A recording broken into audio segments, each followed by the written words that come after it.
Welcome to the Purim Perspective.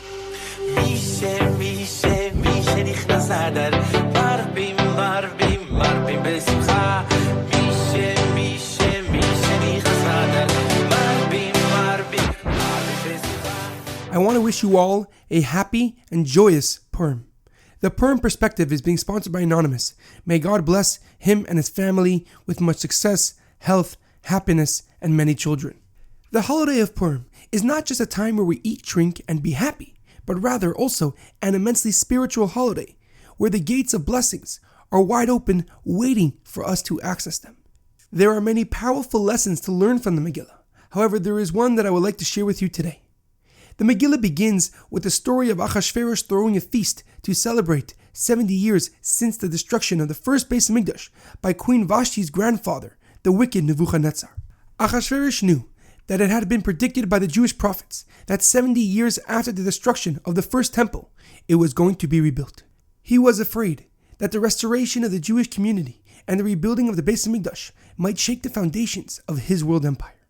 And according to Achashverosh's calculations, the 70 years of the Jewish exile were to end in the third year of his reign. And when that time came and nothing happened, he became thrilled, believing that now the Jewish people would remain his subjects without ever regaining their power or independence. He felt so strong and mighty that he did not hesitate to adorn his tables with the precious and sacred vessels of the Beis Hamikdash. As the Jewish people arrived at the palace, they discovered the holy vessels of the Beis Hamikdash on the king's tables, and yet they still remained at the feast, eating, drinking, and being lighthearted with other guests.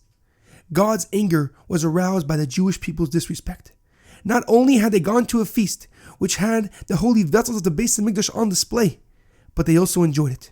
So he decreed that the Jewish people should suffer the full weight of Haman's persecution until they were returned to him, and only then would they be saved. When Mordechai, the leader of the Jewish people at that time, found out about this evil decree, he secretly sent a message to Queen Esther, telling her that she was in her special position to save the Jewish people. As Mordechai prayed to God for salvation, he realized the cause of this decree was the feast. That some people not only went to the feast, but enjoyed it, which angered God immensely. And to revise it, he knew that he needed to gather the Jewish people for prayer to please God and beg for mercy. He wanted to change the narrative from the Jewish people gathering in defiance to God to gathering in appeasement of Hashem. The Medrash Rabbah on Megillah explains that Mordechai gathered 22,000 children to study Torah in the streets to show their complete devotion to Hashem, and that brought about their salvation.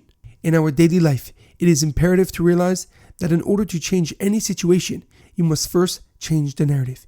If you have any negative thoughts or feelings towards a specific person or place, and you feel like you're getting triggered when you go there or see them, you must not shy away from those emotions.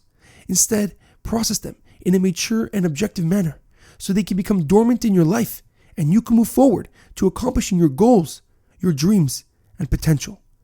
The Megillah says, La Yehudim haisa oira v'simcha v'sasan v'yikar. The Jewish people enjoyed light, gladness, happiness, and honor. The Gemara Megillah Tazayin Amud Beis explains that oira, light, refers to Torah. Because of Jewish nation's complete devotion to God, they merited a spiritual awakening similar to the one that they had at the giving of the Torah at Mount Sinai. May we obtain the same spiritual awakening, success, happiness, and prosperity. I wish you all a joyous and a meaningful Purim.